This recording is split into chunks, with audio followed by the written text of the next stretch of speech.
So now let's extend the same code which we have used in the previous example. सिर्फ इसमें एक फ़र्क ये होगा कि इससे पहले वाले कोड में जैसे जैसे हम वैल्यू रीड कर रहे थे उसके साथ ही हम डिस्प्ले करवाई जा रहे थे. तो अब मैंने थोड़ा इसका जो एक्सटेंशन ये की है कि now before we display the value हम पहले ये चेक कर लेंगे कि क्या इंडेक्स क्रिएट भी हुआ हुआ है कि नहीं हुआ हुआ. क्योंकि हमने अभी देखा है कि जो इंडेक्स थे वो 0 से स्टार्ट भी नहीं हो रहे थे और पहला इंडेक्स आफ्टर 2 वैल्यूज बन रहा था, 2 4 6 8. तो now actually the programmer don't know कि जो फॉर एग्जांपल इंडेक्स 3 है फॉर एग्जांपल ये बना भी हुआ कि नहीं बना हुआ, या यूजर को नहीं पता कि इंडेक्स कौन से क्रिएट हुए में और कौन से क्रिएट नहीं हुए हुए. Reason we have missing indexes. तो let's explore the same example but with a bit of extension. तो जो कोड आपको नजर आ रहा है स्क्रीन के ऊपर, this slide is basically containing the same code कि हमने एक कर्सर डिक्लेयर किया, उसके अंदर अब मैंने ई-नेम मैंने रीड किया and I have read all the rows. मैंने वो कंडीशन फॉर द टाइमिंग हटा दी है सेल वाली. उसके बाद मैंने एक C2 डिक्लेयर किया टेबल टाइप, उसकी डाटा टाइप है emp.ename परसेंटेज टाइप और उसको मैं बाइनरी अंडरस्कोर इंटीजर से उसका इंडेक्स क्रिएट कर रहा हूँ. बेसिकली एक इंटीजर या एक न्यूमेरिक इंडेक्स है. उसके बाद मैंने C3 टाइप का यानी C3 एक वेरिएबल डिक्लेयर किया, डाटा टाइप उसकी C2 है और C2 वही है जो मैंने अभी क्रिएट किया है. उसके बाद एक लोकल वेरिएबल और एक लोकल वेरिएबल और जिसका नाम मैंने यहाँ पे बी रखा हुआ है. ये वेरिएबल मैंने एडिशनल एक वेरिएबल डिक्लेयर कर दिया बी. उसके बाद मैंने बिगिन लिखा और फॉर लूप स्टार्ट किया. बेसिकली फॉर लूप वही है जो इससे पहले था कि for I in C1 loop. तो C1 जो कर्सर है उसके जितने कॉलम है, अभी एक ही कॉलम है, वो आई में अवेलेबल हो जाएंगे. तो बेसिकली आई जो है अब बेसिकली खुद एक रिकॉर्ड बन गया, खुद एक कलेक्शन बन गया. उसके बाद counter colon equal to counter plus 2. तो इस पॉइंट इन टाइम के ऊपर काउंटर की वैल्यू अभी 2 हो गई है. अब 0 इंडेक्स नहीं बना हुआ, यानी जो पहले इंडेक्स बनना है वो 2 बनना है. So let's proceed. उसके बाद मैंने ये लाइन ऑफ कोड प्रॉबेबली वही है कि C3 ब्रैकेट में counter I dot E name. तो उसके बाद एंड लूप और ये DBMS को फॉर द टाइमिंग मैंने कमेंट आउट कर दिया. तो आपको स्क्रीन के बुक को नजर नहीं आएगा इसके आउटपुट में. आपको सिर्फ ये हो रहा है कि आप डाटा लोड कर रहे हैं कर्सर से into local variable.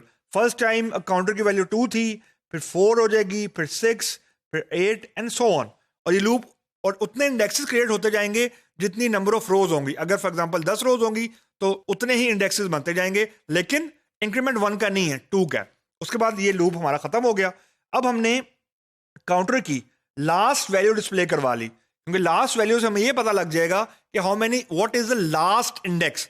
Again repeat, जो काउंटर है वो आपको लास्टली क्रिएटेड इंडेक्स बता रहा है, टोटल नंबर ऑफ इंडेक्सेस नहीं बता रहा.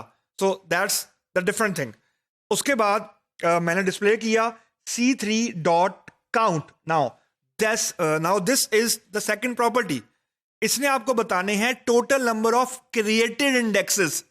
Just a recap, value of counter यानी यहां पे आपको लास्टली क्रिएटेड इंडेक्स की वैल्यू आएगी. फॉर एग्जांपल आखिरी इंडेक्स क्रिएट हुआ था 20 पे, तो काउंटर आपको रिटर्न करेगा 20, लेकिन जो काउंट है वो 20 रिटर्न नहीं करेगा. वो फॉर एग्जांपल करेगा 1 2 3 4 5, for example 5. That's a difference. Count is telling me the total number of index created and counter is telling me the last value of created index. That's a difference. उसके बाद मैंने एक loop लगाया और मैं लिखा while b. अब ये b वही लोकल वेरिएबल था जिसकी वैल्यू 0 थी. while b less than counter, यानी जब तक 0 की वैल्यू लेस ना रहे 20 से लूप लगाओ. Now look at this example. If C3 dot exist bracket of B में for the first time पड़ा हुआ है 0. अब ये चेक करेगा कि C3 के ऊपर 0 का इंडेक्स क्रिएट है कि नहीं. और हमें ये पता है कि जो पहला इंडेक्स क्रिएट हुआ है वो 2 का है, फिर 4 का है, फिर 6 का है, क्योंकि हमें इंक्रीमेंट पता है. तो B की वैल्यू अभी 0 है. If C3 dot exist bracket of B, यानी क्या 0 पे इंडेक्स क्रिएट हुआ है, ये रिटर्न करेगा false.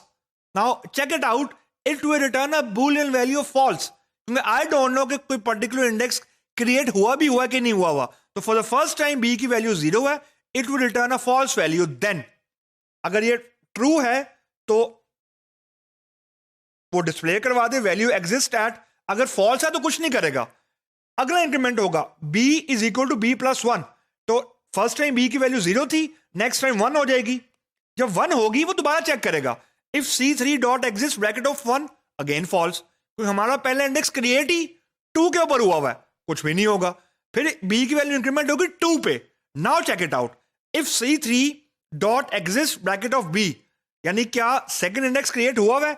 Yes, now it is created. ये आउटपुट कर देगा कि वैल्यू एग्जिस्ट एट इंडेक्स, जो भी इंडेक्स का नंबर है, let's suppose 2।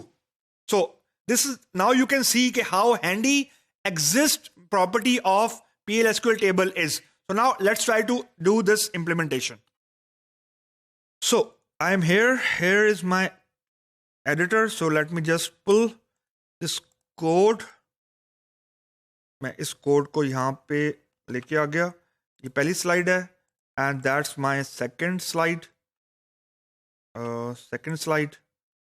And this is my last slide.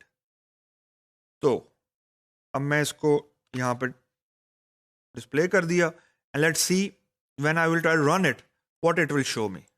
अब मैं इसको रन किया तो इसने डिस्प्ले किया वैल्यू ऑफ काउंटर 80। इसका मतलब है कि हमारे पास 40 रोज पड़ी हुई हैं।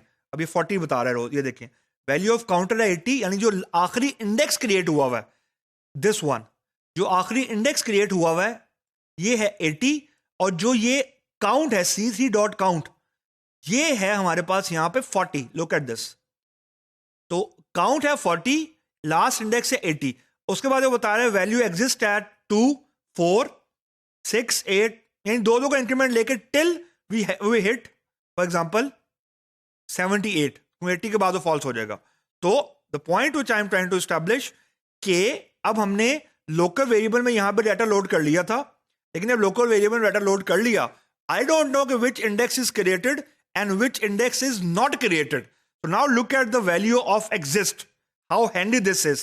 अगर ये मेरे पास मेथड नहीं होता तो मैं जज नहीं कर सकता था कि कौन सा इंडेक्स क्रिएट हुआ हुआ है, कौन सा इंडेक्स क्रिएट नहीं हुआ हुआ। अगर किसी ऐसी इंडेक्स को मैं एक्सेस करने की कोशिश करूंगा जो क्रिएट नहीं हुआ हुआ, तो लेट्स सी कि वो क्या करेगा। तो what I will try to do, I will just try to display some value, यानी मैं C3 मैं डिस्प्ले करवाता हूं C3 of let's suppose 1, and then I will see के C3 ऑफ 1 पे क्या वैल्यू डिस्प्ले होती है। C3 ऑफ 1, लुक हियर, अब हमें पता है कि पहले इंडेक्स क्रिएट नहीं हुआ हुआ, तो let's see what it will do.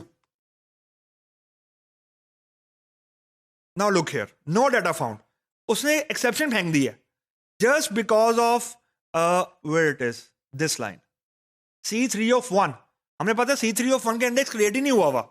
तो अगर कोई ऐसी वैल्यू को मैं एक्सेस करने की कोशिश कर रहा हूं जो इसका जहां पे इंडेक्स क्रिएट नहीं हुआ हुआ, यानी एक इंडेक्स क्रिएट नहीं हुआ हुआ और मैं उसकी वैल्यू एक्सेस कर रहा हूं, तो it will throw me this exception. Now to avoid this exception, now look at this function dot exist in comparison with this example, and now you will see how handy this function is and how useful this method is or function is। कि हमें अगर नहीं पता कि for example C3 of 1 के ऊपर या किसी पर्टिकुलर इंडेक्स पे वैल्यू पड़ी है कि नहीं पड़ी, तो हम सिर्फ जज कर सकते हैं, वी विल कीप ऑन गेसिंग, अगर हमारे पास ये एग्जिस्ट का मेथड नहीं है। तो this is an extension of the previous example, ताकि आपको एग्जिस्ट की यूजेबिलिटी के बारे में हम लोग को आपको ज्यादा पता लग सके।